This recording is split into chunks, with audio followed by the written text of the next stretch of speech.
les clés, c'est-à-dire les 3 clés, vont commencer par ce mot qui est le mot oser, que j'affectionne particulièrement. L'anagramme d'oser, c'est rose et éros, donc c'est un mot qui est très chargé en énergie. C'est-à-dire que pour ces 3 clés, on va sortir parfois un peu de notre zone de confort, notre petit quotidien, voilà, pour aller se poser.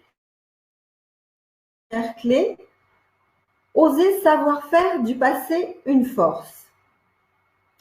À chaque clé, je vais rajouter avec douceur et complète acceptation. Parce que la douceur est l'ingrédient nécessaire pour aller, pour pouvoir nous développer, nous déployer, pour ouvrir les portes, pour nous rencontrer. Sans douceur, c'est à mon sens difficile, voire impossible.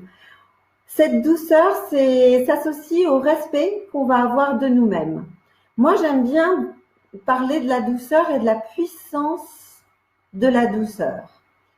Donc, oser savoir faire du passé une force avec douceur et complète acceptation.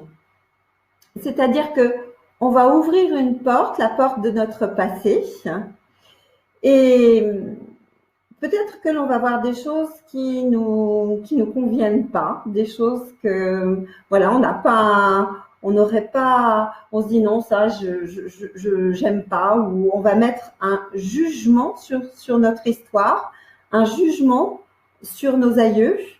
Donc la complète acceptation, c'est là aussi quelque chose qui va nous permettre de se poser et de regarder ce qui s'est passé. Alors, pourquoi faire ça? On peut nettoyer notre habitat, enfin je dirais même on le nettoie, on le bichonne, on aime bien que ça sente bon quand on rentre chez soi. Et parfois, on oublie de faire la même chose, en fait, pour nous-mêmes. Donc, il y a un terme un peu scientifique qui s'appelle l'entropie. Et l'entropie, en fait, c'est quand un système est désinvesti d'énergie. C'est-à-dire qu'on ne regarde pas, on n'investit plus, on ne met plus d'énergie dans un système.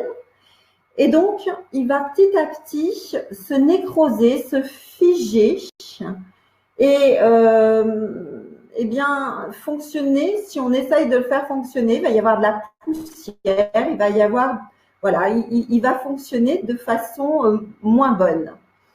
Et pour nous-mêmes, on peut se retrouver en fait dans un système d'entropie, c'est-à-dire que si on ne prend pas ce temps pour se poser et nettoyer en fait notre histoire, ou tout simplement nettoyer, faire une hygiène émotionnelle, eh bien, il est probable que petit à petit, on ne soit pas au meilleur de nous-mêmes, on ne brille plus suffisamment. Alors, j'ai pris, moi j'aime bien avoir des accessoires, j'ai pris ce que j'avais ici dans ce lieu, et donc un joli verre, un verre transparent dans lequel on met de l'eau, eh bien, nous donne envie de boire. Voilà, il va y avoir de la transparence. Et puis, si ce verre, il n'est pas nettoyé après chaque utilisation, eh bien, peut-être qu'il ne va pas faire envie. Hein. Donc, nous, on a tout intérêt à aller nettoyer notre histoire pour avoir notre propre transparence, notre clarté. C'est important parce que cette clarté, cette transparence, elle s'associe aussi au mot légèreté. Parfois, on me dit, moi, j'ai pas de problème, j'ai pas besoin d'aller voir, je suis toujours dans savoir-faire du passé une force, mais c'est un grand préambule. On me dit, j'ai pas besoin, j'ai pas besoin d'aller à la rencontre de mes aïeux ou de mon passé, je vois pas avec un rétroviseur, etc., etc. Ou bien j'entends, c'est un peu psy et donc ce serait réservé à des personnes qui ont des gros problèmes psychologiques. Et ça, à mon sens, c'est un amalgame qui peut nous freiner dans notre développement personnel. On apprend l'histoire de France, on apprend l'histoire du monde à l'école, et il semble en fait très judicieux tout simplement d'apprendre de sa propre histoire. Ça n'a rien de psy entre guillemets, c'est juste s'intéresser à soi-même. Donc chaque personne peut être curieuse de son histoire, et je dirais cette curiosité, elle est saine.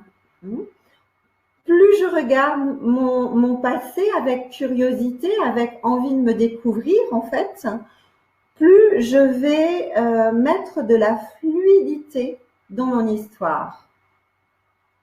Et plus j'ai de la fluidité, plus je vais avoir de la fluidité à l'intérieur de moi.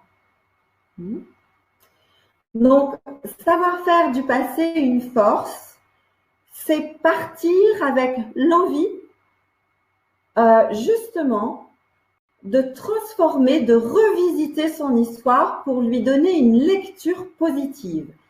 Quelle que soit son histoire, en fait, on peut la regarder en disant « j'ai pas réussi ça » ou « là, j'aurais pu faire mieux » ou « mes aïeux sont vraiment trop pénibles ». J'en rajoute un peu, mes parents sont vraiment là aussi. J'aurais aimé avoir des parents un peu différents, où mon père a été pas assez ceci ou pas assez cela, etc., etc. Bien sûr, c'est un constat, mais on peut aussi faire d'autres constats. C'est-à-dire que avec le contexte dans lequel on est arrivé sur Terre, eh bien, on peut se féliciter d'avoir dépassé tel ou tel challenge. Je parlerai plutôt de challenge que de problème. Il y a des mots aussi qui vont nous donner une énergie différente. Donc, on arrive tous sur Terre avec des challenges, ne serait-ce que le contexte familial dans lequel on débarque. C'est jamais l'idéal. Chaque génération a fait au mieux, justement avec le contexte culturel, avec le contexte politique du pays dans lequel eh bien, nos aïeux ont vécu. Eh bien, nous aussi, on va faire au mieux. En tout cas, c'est ce que je vous propose avec cette première clé, oser savoir faire du passé une force. C'est juste changer de lunettes et d'avoir envie de regarder son histoire avec positivité, avec un regard complètement différent et avec un esprit, je dirais, plein de fraîcheur. Il y a chez les bouddhistes quelque chose qui me plaît bien, justement, c'est l'esprit débutant. Cet esprit débutant nous dit en fait que chaque jour, on va se redécouvrir.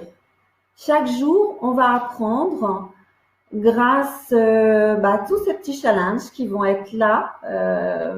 Je sais pas, j'ai loupé mon bus, j'ai pas eu tel contrat, peut-être que mon compagnon me parle pas comme j'aurais aimé. Enfin, il y a plein de challenges. Et on va, avec cet esprit de débutant, en fait, en faire un enseignement. On va chercher à comprendre ce qui se passe en nous et comment, en fait, qu'est-ce qu'on apprend à travers cette petite histoire qui vient de se dérouler. Cet esprit de débutant, on va l'associer à notre passé et on va regarder notre histoire avec un angle différent et de la fraîcheur, un état d'esprit qui nous amène de la fraîcheur.